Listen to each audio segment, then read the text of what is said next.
So we all have these little breaks that are worked into our day in the form of stoplights, which I happen to have one on me right here.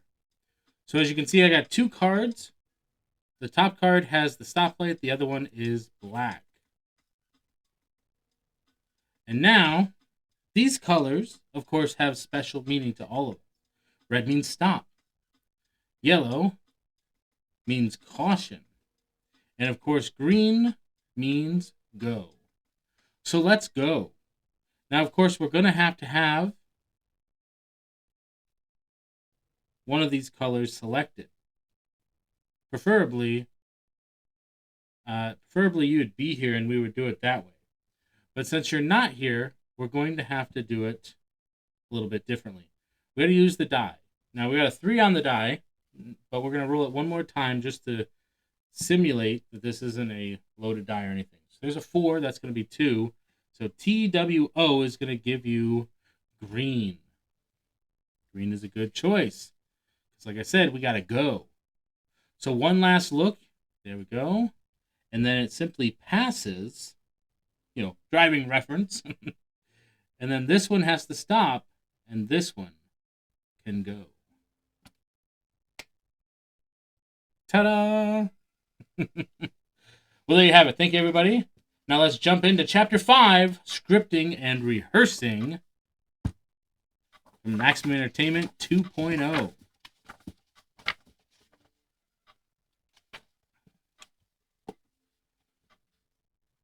Writing a script. Just do it.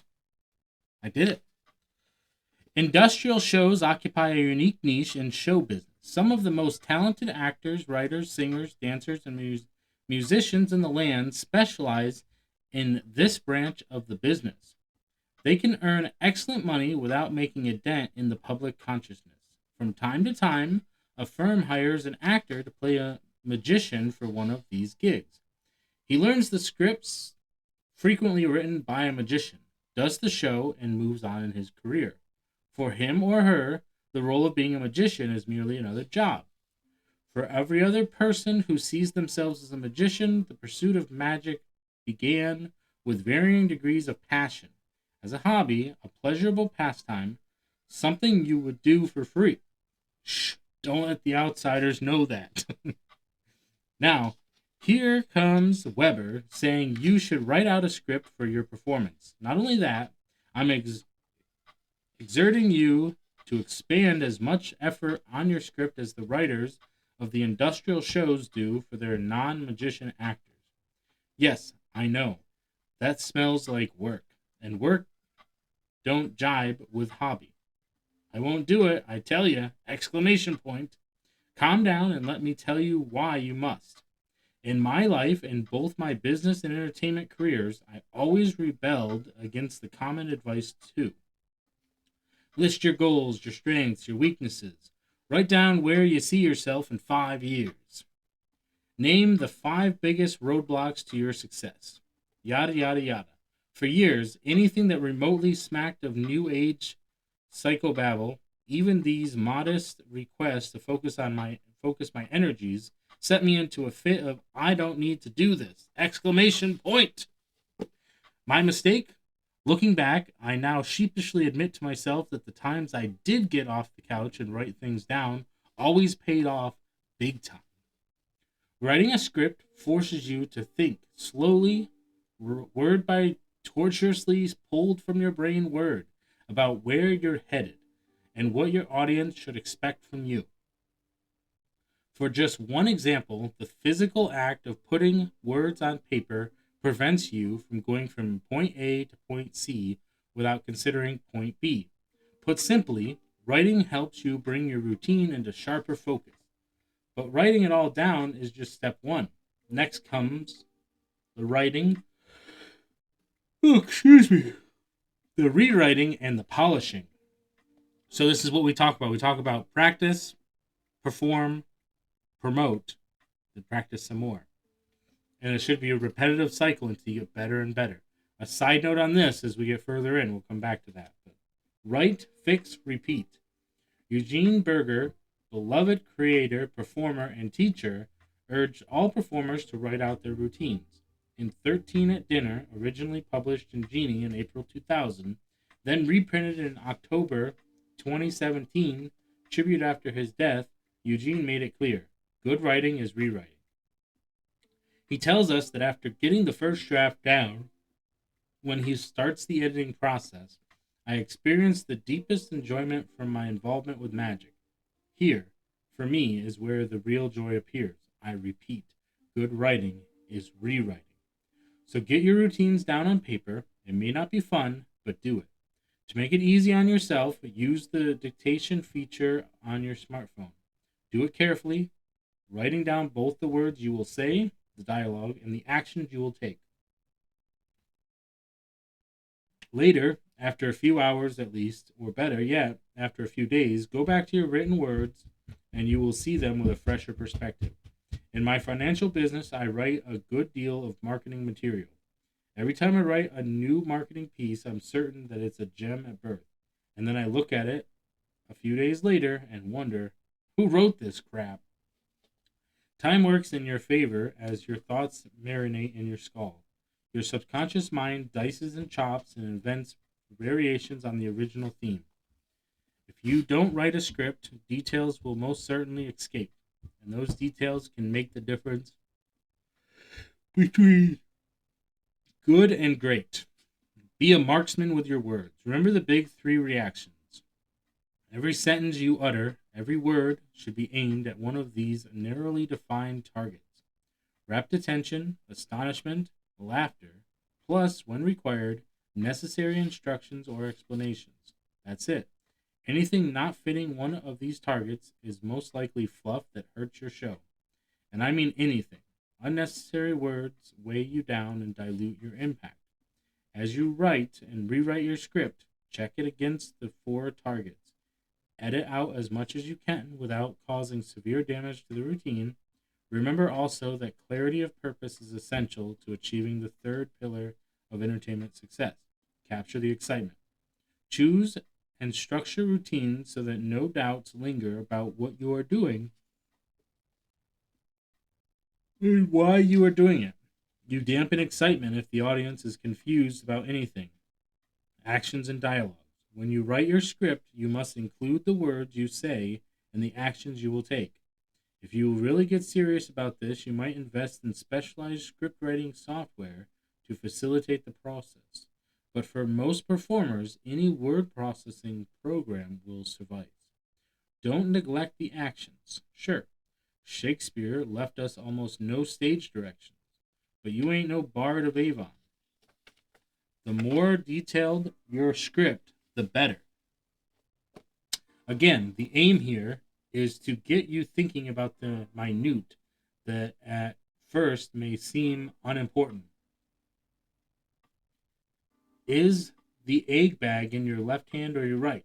If it's in your right hand and you invite a spectator up on stage, you must transfer it to your left at some point so you can shake hands. Do you want to do that? Well, it looks as though you are doing something sneaky during the transfer. Perhaps it's better to have the bag in your left hand earlier. Where do you want the spectator to stand? That may depend on whether she'll be asked to reach into the bag, and since most people are right-handed, do you want her to extend her right arm or her arm out to the side, or will she be forced to cross over her body, which may cause her to turn sideways to the audience? Is that okay or not? Details, details. The more you consider at this point, the fewer surprises are likely to pop up and bite your butt in front of strangers. Once you finish the writing, read your dialogue out loud, then read it aloud again and again. It's part of rehearsing, so you need to do this anyway. Each time you go through the exercise, vary some aspect of the reading, change the pace, search for awkward phrasing, and opportunities for humor. Think about what might be extraneous to the action and what might enhance it. When it starts to feel comfortable, get out your voice recorder. Speak exactly as you will on stage, same pacing, same inflections, same pauses, same projection. If you've never done this before, you will likely feel terribly self-conscious and awkward. That's normal. Plow ahead anyway. Each time you record yourself, the task becomes easier. Now leave it alone for a few days. When you go back and listen to yourself, close your eyes and become your audience. Do you sound natural? If you detect even a hint of artifice or forced humor, note it on paper immediately, but continue listening so you get a full overview of the presentation. Then start reworking by rewriting the dialogue. And for best results, repeat the process several times. Reverse engineering. We all have routines that we've been performing for some time. In such cases, it's useful to record the performance and then transcribe your words onto paper, or more realistically, a computer screen. This exercise is especially useful for close up and walk around performers who may not easily be able to video their actions. You you can't assume that merely because you've done a routine many times, it's reached its highest level of perfection. Seeing the words on paper will offer a new perspective and an opportunity to infuse new life into the performance. Once you've transcribed the routine, the process becomes the same as for a new routine. Analyze, rewrite, record. Actions. As mentioned, in addition to the words you will speak, write out in as much detail as you can muster all the actions you will perform on stage. Assume you're going to force a name using a change bag. If you're lazy and look for shortcuts, you might write your script this way. I hold up the transparent change bag. Spectator reaches into bag and removes one slip. Well, that's better than writing nothing down at all. Now let's assume you take performing seriously. In that case, your script for the same sequence might read, Spectator stands on my right. I hold up change bag in both hands and glance to see that the fore side is facing the spectator. In a moment, I'm going to turn away. When I do, I want you to reach into the bag with your left hand, remove one slip of paper, and then, without looking at it, place it into another one of your pockets. Are you ready to reach into the bag? Okay, I'll turn away. I turn my head to the left. Now you turn away. She will probably miss the bag because she's now not looking. No, get your hand in the bag first. Otherwise, you'll keep missing. When I feel her hand in the bag with my head still turned away, do you have it one slip of paper? Are you sure it's only one? Okay, now place it into one of your pockets. Have you done that? Details. Sweat the details. There's no downside to careful planning at this stage. For my next trick, I have a deck of cards somewhere. You must pay particular attention to your transitions. The changeover from trick to trick is your Achilles heel. You become most vulnerable to losing the attention of your audience when you release the dramatic tension, the climax, and then proceed into new territory. Preparation for and scripting of these moments is your only shield. Therefore, when writing out your words and actions, consider what are you going to say in each transition between tricks. You cannot simply put props away and then have dead time while you pick up the props for the next bit of business. You must do or say something to keep the audience focused on you. You must control these moments. Where are the props for the trick where are the props for the trick just ended? Write out how to dispose of them. Where are the props for the next trick? Specify how you get to them. The goal is to have your transitions as interesting, as entertaining as the tricks themselves. Not easy, but the best pros do it.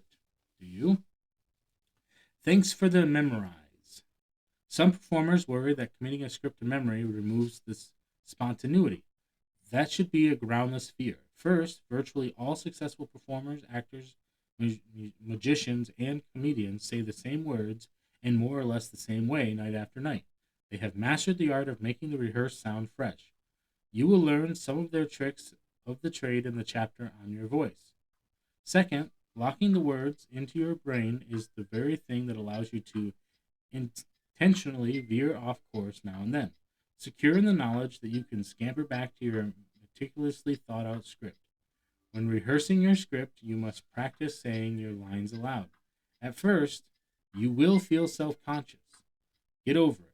There is no way around it. Merely hearing the lines in your head never suffice. because speaking requires some degree of breath control, and that, however, minutely affects your body. Your movements must become inextricably linked to your patter, and vice versa. Practice to the point that patter automatically triggers moves, and moves trigger specific words. As I point out in the section on control every moment, part of the six pillars of entertainment success chapter, you must consciously avoid words and sounds that reveal uncertainty. Um, ah, well, so on and so on. The ability to have your words flow smoothly from your mouth comes directly from the time you spend rehearsing. For many, rehearsing means going over the words in your mind. That's not good enough! Exclamation point. You have to say the words aloud, preferably into a voice recorder. And once you feel your script is complete, you should get into the habit of rehearsing without stopping. No matter what, keep going. You need to learn to think on your feet, or for you table workers, on your butt. And part of that training is pushing through the stumbles. Each time you do it, you'll improve your ability to improvise. Practice is the repetition of the actions, the moves. Rehearsal is the repetition of everything the audience sees and hears. As performers skilled in the art of deception, we practice the tiniest of movements, repetitively, until that exquisite time when they require no thought at all. Only then can we do what all other performers do. Rehearse the entire presentation once again. Our only goal is a performance that requires an absolute minimum of conscious effort. Having your presentation as fully memorized, practiced, and rehearsed as possible is important because, as any experienced performer can attest, we think better when we are relaxed, or at least less terrified. A note on this that I got from Chris Johnson from his Professional Magician podcast. Basically, what he stated was is that he could do his taxes while he did his show. Not that he did. He just said that he was so well rehearsed that he could do other things in his mind while doing a show. The point that he was making is this. When you go on to perform, if you're worried about what you're going to say next, just like in a conversation between two people, you miss out on what's happening in the conversation. Because if they're talking and you're thinking about what you're going to say, then you're not reacting to what they're saying, you're just having your own conversation. So the same thing can apply to the idea that performing with an audience is a conversation, because you have worked so hard to make sure that what you say resonates with the audience. And if you're worried about what you're saying and not worried about how it's resonating with the audience, then you're missing those moments. You can't enjoy the show with them. You can't be saying like, here's my funny quip, my comedic relief, right? You say it, and instead of laughing and chuckling with them and showing your humanity, you're like, and then I say this, and then I say this, and then I move this in your head. And then you miss the moment with them, and they can see that because they know that you're following a script. So you get so good at the script that you're still doing the script, but you can enjoy those moments with them. The profound irony of magic. Magic is an art form different from all others in a most fundamental way. The dancer, the musician, the actor, the graphic artist, the writer all practice and refine their crafts, then send them out into the world with the full intent that you see, feel, hear every nuanced detail of their efforts. Contrast that with, say, a master of the classic past, years of solidarity, development, and practice, and it reaches its supreme level of perfection only when no one recognizes its existence! Exclamation point. Damn, that's got to be frustrating. Another exclamation point. The dichotomy between private, long-term practice and lack of public acknowledgement hurts magic. Here's why. Unlike other performing artists, the hours and years mystery artists spend repeating hidden moves while resulting in strong technique deprive them of the time necessary to develop presentation skills. Let's start changing that. Give equal time to the things your audience does see. Build a brick house. The script is your home base, your safe house. Once you are standing on stage and the give and take with the audience begins, the script can receive. At first, you take baby steps into the exciting and dangerous world of the extemporaneous remark, the ad-lib. But wait! Exclamation point! Did your brilliant rejoinder fall flat? No problem. You just mentally dash back to the performer's best friend, your script, born, bred, and nurtured by you, like a Saint Bernard on an alpine mountain. It stands by patiently, ready to pull you back to safety and coherence. Chapter 6, choosing the material and developing the act. Ooh, that's a good place to go. Here's where I'd like to end with today, as we make our through a little bit of a shorter video, because it was a shorter chapter. I'm actually going to read you the script, because this is what we're going to keep working on in the background. We might even do some workshop videos where we work on something as simple as this little thing, where we write a script, go through the motions, and keep going back and forth. Let's see here. Very quickly, we're going to go through the script, think about it, mull it over, and then we'll work on it as we go through these workshops. So without the prop, we'll just perform the script. Many of us have these little breaks in our day due to stoplights. Look, I have one here. Red means stop, yellow means slow, green means go. So, let's go. We have 3 colors, so pick a number, 1, 2, or 3. Great choice.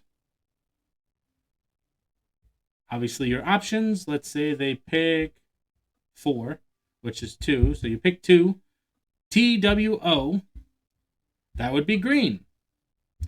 And we all watch as our light break comes to an end as the light turns green. And then the reveal. Cha. So I wrote that basic script. It's different than how I performed it. I might even work in some of the stuff that I did say, like the Passover and things like that, just to kind of symbolize the jolted moment of when it jumps. And I might cut some stuff and all of that. So let me know down below what you thought about the script. Let me know what you thought about the performance at the beginning. And let me know whether or not you want me to do magic at the beginning before I get into the read, or if you would prefer later so you don't have to watch it. So thank you, everybody. And remember, stay positive, stay active, and stay awesome. And join us tomorrow for Chapter 6. And don't forget to subscribe. It really does help out the channel. And don't forget to check out this video that's just for you. Yep, just for you. Ta-da!